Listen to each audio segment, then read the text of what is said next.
2025 में रिलीज हुई बरूदा बलम सेसियाप ठीक उसी भावात्मक दबाव के समय आई है। यह उस वर्ष का एक महत्वपूर्ण मोड़ है जब इंडोनेशियाई सिनेमा लगातार परिपक्व हो रहा है और सामाजिक रूप से जागरूक कहानियों के साथ प्रयोग कर रहा है, और ऐसी फिल्मों के साथ अंतर्राष्ट्रीय मंच पर आत्मविश्वास से कदम रखना जो अतरंग होने के साथ साथ सार्वभौमिक संदेश भी देता है। पारिवारिक वर्ग और पेशे की क्रूर सच्चाई के अनुभव यही है। पहली नज़र में यह एक साधारण टीवी मेलोड्रामा की तरह उस परिदृश्य में प्रवेश करता हुआ प्रतीत होता है, लेकिन बाद में पता चलता है कि यह कुछ और ही कर रहा है जितना आप उम्मीद कर सकते हैं, उससे थोड़ा अधिक नाजुक और थोड़ा अधिक विनाशकारी।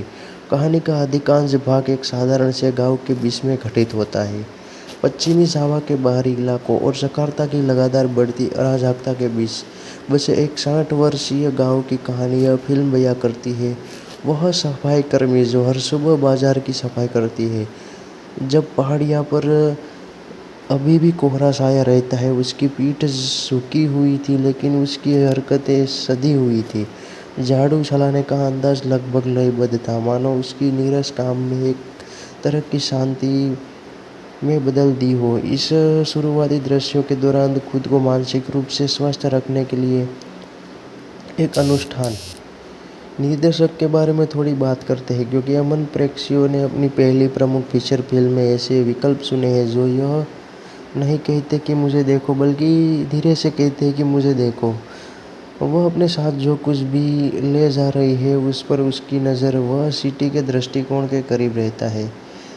हैंडलेंड शॉट के साथ जो उसके हिलने डुलने पर हल्के से हिलते हैं, टहलना, प्राकृतिक रोशनी जो उसके आधे चेहरे को साये में छोड़ देती है जब वह सांस लेने के लिए रुकती है, और सुनी हुई बातों के कुछ अंश उसके आसपास राजनीति प्रभाव और उन लोगों के बारे में बातचीत हो रही थी जो बिना हक के पैसे जीत रहे थे, मानो दुनिया लगातार ऐसी चीज़ों से गुलजार है उन्हें वह कभी छू भी नहीं पाएगी। और यह सब इस बात की नींव रखता है कि जब लॉटरी निकलती है, जब जीत आती है, तो यह किसी काल्पनिक दखलंदाजी की तरह नहीं लगती। ऐसा लगता है जैसे कोई ग्रेनेड धीरे धीरे बीच में लुढ़क रहा हो।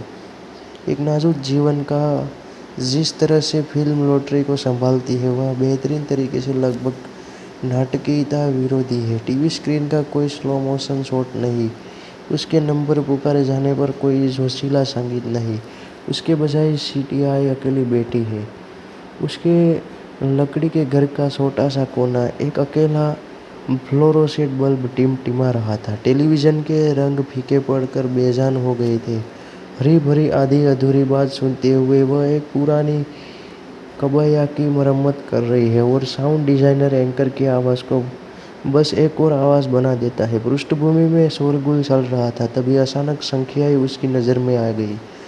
वह जम जाती है, उसकी उंगलियां अभी भी धागे में उलझी हुई है, और कैमरा टेलीविज़न को दिखाता भी नहीं है, यह बस धीरे से अंदर धकेलता है।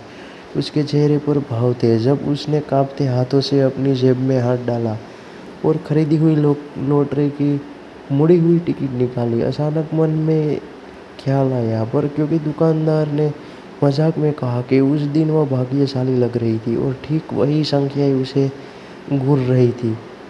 वह चीखती नहीं, उछलती नहीं, बस उसकी सांसें तेज होने लगती है, और वह टिकट को ऐसे पकड़ती है जैसे वह उसे खो देगी। धुल जाती है, और फिर वह एक अजीब सी आधी हंसी आधी सिसकी में फूट पड़ती है। यह लगभग खांसी जैसी आवाज़ है, क्योंकि जब आपकी ज़िंदगी रातों रात उलट पुलट हो जाए तो आप उस पर प्रतिक्रिया कैसे दे सकते हैं।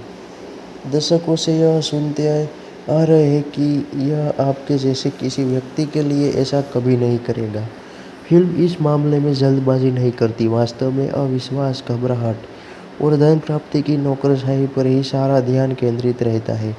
वह नौकरशाही एक और जगह है जहाँ हार्मोन का निर्देश खामोशी से चमकता है, क्योंकि आप लॉटरी कार्यालय के दृश्यों से विजय की उम्मीद कर सकते हैं, लेकिन इसके बजाय वे फ्लोरोसेंट रोशनी वाले गलियारों के साथ नैदानिक और अतिरंजित है, जहां बोर्ड का सुरक्षा गार्ड इस झुर्री वाली महिला को संदेह भरी निगाहों से देख रहा है, एक प्लास्टिक फाइल फोल्डर पकड़े हुए, और एक अधिकार लापरवाही से उसके पन्ने पलट रहा था।